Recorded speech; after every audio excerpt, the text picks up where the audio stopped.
इन सब के बीच आज जम्मू कश्मीर विधानसभा में दूसरे दिन भी वक्फ बिल को लेकर हंगामा हुआ। भाई बात इतनी बढ़ गई कि विधायकों के बीच धक्का मुक्की फिर हो गई। मार्शल बुलाकर विधायकों को बाहर किया गया। सदन के अंदर वक्फ बिल की कॉपी फाड़ी गई। इस बीच सदन के अंदर स्पीकर को हटाने की भी मांग हुई। Jammu and Kashmir people conference ने आरोप लगाया कि नेशनल कॉन्फ्रेंस के स्पीकर ही बिल पर चर्चा नहीं होने दे रहे, इसलिए स्पीकर को हटाना ही एकमात्र रास्ता है। उधर नेशनल कॉन्फ्रेंस अपनी सफाई में कह रहा है कि वो भी बिल के खिलाफ है, लेकिन मामला कोर्ट में, इसलिए विधानसभा में चर्चा नहीं हो सकती। सिर्फ विधानसभा के अंदर ही नहीं बल्कि बाहर भी उमर अब्दुल्ला विपक्ष के निशाने पर है। कल केंद्रीय मंत्री किरण रिजिजू के साथ उनकी ट्यूलिप गार्डन की घूमने की तस्वीरें विवादों से भर गई। आज सीएम उमर अब्दुल्ला ने गृह मंत्री अमित शाह से मुलाकात की। अमित शाह 3 दिन के दौरे पर जम्मू कश्मीर गए हुए हैं। शाह और उमर की मुलाकात में एलजी मनोज सिन्हा भी मौजूद थे। इस तस्वीर को देखकर इंडी गठबंधन के नेताओं ने माथा पीट लिया कि यहां हम वक्फ बिल पर माहौल बना रहे हैं और वहां उमर अब्दुल्ला ना विधानसभा में चर्चा होने दे रहे हैं, ना ही मोदी सरकार के मंत्रियों से दूरी बना रहे हैं। इंडी गठबंधन के नेताओं को तो यही लग रहा है कि जैसे हाल ही में पीएम मोदी के तमिलनाडु दौरे से सीएम स्टालिन ने दूरी बना ली थी, वैसे ही उमर अब्दुल्ला को भी करना चाहिए, लेकिन वहां ऐसा कुछ भी नहीं हुआ। वक्फ संशोधन कानून पर इंडी गठबंधन के लिए एक और बुरी खबर आ गई। इंडी गठबंधन की अलग अलग पार्टियों के नेताओं ने वक्फ कानून के खिलाफ सुप्रीम कोर्ट में अर्जी डाली हुई है। अर्जियां डालने वाले सभी नेता चाहते हैं कि सुप्रीम कोर्ट इस मामले में अर्जेंट सुनवाई कर ले, लेकिन खबर यह आ रही है कि इस मामले में सुप्रीम कोर्ट में अब 15 अप्रैल को सुनवाई हो सकती है। इन अर्जियों पर चीफ जस्टिस ऑफ इंडिया ने कहा था कि वो विचार करके फैसला लेंगे। अब सुप्रीम कोर्ट के सिस्टम में इस मामले की सुनवाई 15 अप्रैल की तारीख दिख रही है। यानी जितनी हड़बड़ी में विपक्ष है उतनी हड़बड़ी में सुप्रीम कोर्ट नहीं है।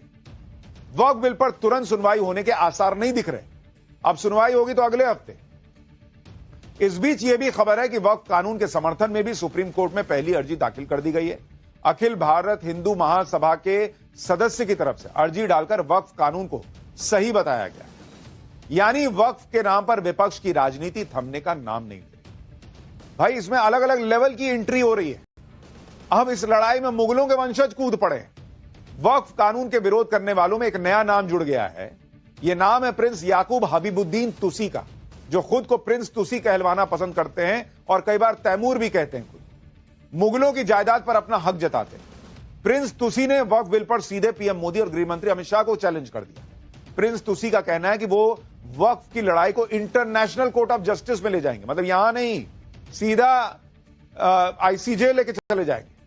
मुगलों के स्वघोषित वंशज प्रिंस तुसी को एक बार सुनिए, फिर आगे की कहानी बताते हैं। ये तैमूर का वादा है, तैमूर की जले जलाल की कसम। आपको इतिहास याद होगा। मोदी जी, मैं आपसे कह रहा हूं और अमित शाह आपसे कह रहा हूं, आप जब इतिहास के पन्ने उठाकर देखिए, 1426 हजरत बाबर जो है 12,000 फौज लेकर हिंदुस्तान पर हुकूमत किए। 300 बाबर से लेकर बहादुर शाह जब 300 हुकूमत किए। इस बार आपकी जो है लड़ाई एक तैमूर के साथ में है। आपने तैमूर के खून को लड़काया है और इस बार इंशाअल्लाह अल्लाह, सबसे पहले अल्लाह हमारे साथ है और हिंदुस्तान के 20 करोड़ मुसलमान मेरे साथ हैं। और इंशाअल्लाह ये लड़ाई अगर होगी तो इंटरनेशनल में जाएगी और दुनिया के तमाम मुसलमान, वक्फ का जब मसला आएगा, वक्फ का कोई मालिक नहीं बन सकता, यूनाइटेड नेशन में भी गूंजेगी, इंटरनेशनल कोर्ट ऑफ लॉ। ये मेरा वादा है, तैमूर का वादा है। भाई आप भी सोच रहे होंगे कि ये प्रिंस तुसी कौन है जो पीएम मोदी को ललकार रहे हैं। इनके बारे में बताऊंगा, लेकिन पहले जरा इनकी धमकी भरी लैंग्वेज देखिए। वो तैमूर के जलवे जलाल की कसम खा रहा है, कह रहा है कि मोदी की लड़ाई तैमूर के साथ है। वक्फ कानून बनाकर मोदी ने तैमूर के खून को ललकारा है। बाबर ने 12,000 फौज के साथ हिंदुस्तान फतह किया। मतलब इन भाई साहब को कॉन्फिडेंस चेक कीजिए। भाई पीएम मोदी को ऐसे ललकार रहे हैं जैसे वाकई में ये कोई मुगल बादशाह हो। दरअसल ये पूरी कहानी हैदराबाद में रहने वाले प्रिंस याकूब हबीबुद्दीन तुसी, खुद को मुगल राजकुमार बताने वाले, खुद को आखिरी मुगल बादशाह बहादुर शाह जफर की 6ठी पीढ़ी का वंशज बताते हैं। कपड़े भी मुगल बादशाहों जैसे पहनते हैं और शहजादों की तरह पहनते हैं। दावा करते हैं कि हैदराबाद की कोर्ट ने उनकी डीएनए रिपोर्ट के आधार पर उन्हें मुगल प्रिंस का तमगा दिया। लेकिन अफसोस कि इतने बड़े मुगल राजकुमार के बारे में नेताओं को कुछ पता ही नहीं। सुनिए अबू आजमी को, जो कह रहे हैं कि प्रिंस तुसी के बारे में तो हमने तो नहीं सुना कभी। नहीं, मैंने पहचानता कौन है ये, लेकिन वक्फ के खिलाफ जो लोग कोर्ट जा रहे हैं उनको कोर्ट जाना चाहिए, मगर इनके बारे में मुझे कुछ मालूमात नहीं है, कौन है क्या मैं नहीं जानता। लेकिन तो कह रहे हैं सर पूरे देश के 20 करोड़ जो मुसलमान हैं वो अच्छे से इनको जानते हैं, इनको बहुत अच्छी तरीके से फॉलो करते हैं, इसलिए मोदी जी और शाह को ये चुनौती दे रहे हैं। नहीं, हम फॉलो करते हैं मुस्लिम पर्सनल बोर्ड को, हम फॉलो करते हैं जमात उलमा हिंद को, हम फॉलो करते हैं जमात इस्लामी को, हम फॉलो करते हैं रजा अकेडमी को। ये लोग जो काम कर रहे हैं उनको फॉलो करते हैं, मैं इनको फॉलो नहीं करता, मैं जानता भी नहीं इनको। मतलब जिस व्यक्ति को कोई पहचानता भी नहीं वो मुगलों का वारिस बनकर घूम रहा है और दावा कर रहा है कि देश का 20 करोड़ मुसलमान उसके पीछे खड़ा है। ये लेवल पे चल रहा है विरोध प्रदर्शन। इंडी गठबंधन का अंदरूनी झगड़ा सिर्फ वक्फ तक सीमित नहीं बल्कि रायता दूर दूर तक फैलता जा रहा है। जैसे बंगाल में ममता बनर्जी की सरकार पहले ही शिक्षक भर्ती घोटाले में घिरी हुई है, बीजेपी वहां आक्रामक हो गई है और इस बीच राहुल गांधी ने भी ममता सरकार पर नया बम फोड़ दिया। राहुल गांधी ने बंगाल में शिक्षक भर्ती के मामले में राष्ट्रपति द्रौपदी मुर्मू को चिट्ठी लिख दी। राहुल गांधी चाहते हैं कि बंगाल के इस मामले में खुद राष्ट्रपति दखल दे। राहुल गांधी चाहते हैं कि जिन टीचर्स का चयन उनकी योग्यता के आधार पर हुआ था उनकी नौकरी नहीं जानी चाहिए। राहुल गांधी ने यह भी कहा कि राष्ट्रपति सरकार से इस मामले में दखल देने की उम्मीद है और वो जरूरी कदम उठाए। राहुल गांधी ने यह लेटर ऐसे वक्त में लिखा है जब कल ही ममता बनर्जी ने इस मामले में कुछ टीचर से मुलाकात कर उन्हें मदद का आश्वासन दिया।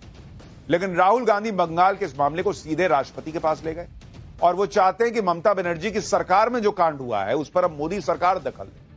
ऐसा करके राहुल गांधी ने ममता बनर्जी की ही मुश्किलें बढ़ा दी। ममता सरकार पहले ही इस मामले में फंसी हुई है। ममता बनर्जी गाय बगाए कह दे रही है कि हो सकता है मैं जेल चली जाऊं और राहुल गांधी जो है वो इस मामले की परतें और ज्यादा खोल रहे हैं। हरियाणा महाराष्ट्र में कांग्रेस की हार के बाद इंडी गठबंधन में सवाल उठाने वालों में ममता बनर्जी सबसे आगे थी और अब राहुल गांधी ममता बनर्जी से शायद अपना हिसाब बराबर कर रहे हैं। एक तरफ इंडी गठबंधन में भयंकर लाठी डंडे चल रहे ऐसी स्थिति, एक दूसरे की पोलें खोली जा रही। दूसरी तरफ प्रधानमंत्री नरेंद्र मोदी अपने मिशन में जुटे हुए। पीएम मोदी का मिशन है भारत को विकसित भारत बनाना और इसके लिए कई योजनाओं पे काम चल रहा है। ऐसी एक योजना है पीएम मुद्रा योजना, जिसके तहत देश के युवाओं को बिना गारंटी के लोन दिया जाता है जिससे वो अपना काम शुरू कर सके। पीएम मोदी योजना के 10 साल पूरे होने पर इस मौके पर मुद्रा योजना के लाभार्थियों से मुलाकात करते दिखे। भाई अक्सर कहा जाता है कि वो तो 2-4 बिजनेसमैन को ही मदद करते हैं, लेकिन आज देश ने देखा कि बीते 10 साल कैसे पिछड़े और गरीबों को लोन देकर अपने पैरों पर खड़े होने के लिए उनके लिए जमीन तैयार की। प्रधानमंत्री मोदी के घर पर आए इन लाभार्थियों ने मुद्रा योजना की कामयाबी की कहानी खुद बताई। मुद्रा योजना से युवाओं की जिंदगी बदल रही है। भाई कोई 21 साल का है, कोई 23 साल का है और इतनी छोटी उम्र में ये सभी भारत की सक्सेस स्टोरी का हिस्सा बन रहे हैं। मुद्रा योजना की वजह से भारत की इकोनॉमी पर पॉजिटिव असर पड़ रहा है। इकोनॉमी का पहिया तेजी से घूम रहा है और यह सब हो रहा है उस विजन की वजह से जो प्रधानमंत्री मोदी ने आज से 10 साल पहले देखना शुरू किया। गुजरात के मुख्यमंत्री रहते हुए नरेंद्र मोदी ने जो सिलसिला शुरू किया था वही प्रधानमंत्री बनने के बाद जारी रखा। मुद्रा योजना के पॉजिटिव इंपैक्ट के बारे में आगे बताऊंगा। पहले यह देखिए कि मुद्रा योजना कितनी बड़ी है और इसका असर देश पर कितना गहरा पड़ा है। कुछ आंकड़ों से आपको बताता हूं। अब तक 50 करोड़ गारंटी मुक्त लोन बांट दिए गए जिसमें कोई गारंटी नहीं देनी पड़ती। मतलब अगर इसको कैलकुलेट कीजिएगा तो 1 सेकंड भी नहीं, हर आधे सेकंड में एक लोन दिया गया। हर दिन 900 करोड़ रुपए का कर्ज बांटा गया और अब तक 33 लाख करोड़ से ज्यादा का लोन दिया गया है, जो अमेजॉन इंडिया की इनकम से 150 गुना ज्यादा है, जो दक्षिण अफ्रीका और न्यूजीलैंड कतर की जीडीपी से ज्यादा है। इतना तो लोन बांट दिया गया गरीबों। यानी मुद्रा योजना ने देश के युवाओं को अपना काम खुद करने के लिए प्रेरित किया। मुद्रा योजना की वजह से लाखों भारतीय रोजगार पाने और रोजगार देने की पोजीशन में आए। यह है पीएम मोदी की योजना का कमाल। जिस मोदी सरकार को अमीरों की सरकार विपक्ष बताता है, उसी मोदी सरकार ने 33 लाख करोड़ रुपया देश के आम लोगों को लोन के तौर पर दिया और उसमें भी कोई भेदभाव नहीं हुआ है, वो भी आपको बताऊंगा।